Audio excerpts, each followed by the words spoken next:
Sveiki, bičiuliai. Ar matėt, pasirodo dabar aplinkosaugininkai stabdys automobilius ir tikrins ne tik taršą, bet dar ir skysčių nuotykius. Tai, kad aplinkosauga nieko nesusiję su tarša, tas, manau, visiems buvo senai aišku, bet kad dabar aplinkosaugininkai dar pataps ir mechanikais, tai čia man jau yra kažkas nuostabaus. Kodėl? Todėl, kad nemanau, kad nei vienas iš ten dirbančiųjų turi išvis kompetenciją tikrinti skysčius ar jų pralaidumą. Sakysite, kodėl? Paprastai viskas labai.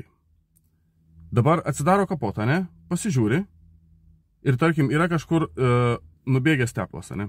Gerai, jeigu tai yra šviežus tepalas, ok, bet ar tas aplinkosaugininkas pasakys jums, iš kur tas tepalas bėga, kad jūs nuvažiuotumėte į servisą ir pasižiūrėtumėt?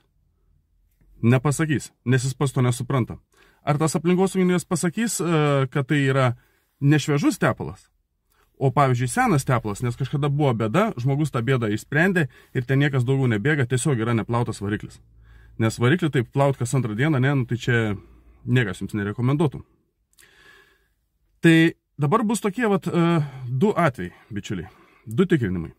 Tai išmetamumas ir skysčiai. Plius, kas važinėjate su naujesniais automobiliais, dar tiems ir jungs kompą tikrins lambda zondus. Ar gerą mišinį jums paduoda į išmetimą. Tai dabar vėlgi man iškyla klausimas. Kokią kompetenciją turi aplinkosaugininkas atlikti tokius darbus? Jums nejuokinga čia. Ir dabar bus du pasirinkimai, net ne pasirinkimai, o privalomi dalykai.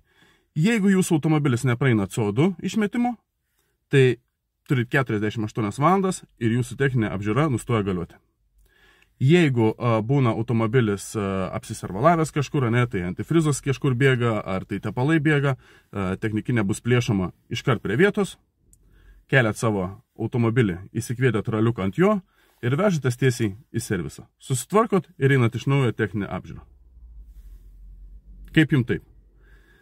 Man čia kažkas nesueina, bičiuliai. Nežinau kaip jums, palikit savo nuomonę komentaruose, pasidalinkit šito video būtinai, paspauskit laiką ir paspauskite sekti, kas dar to nesate darę.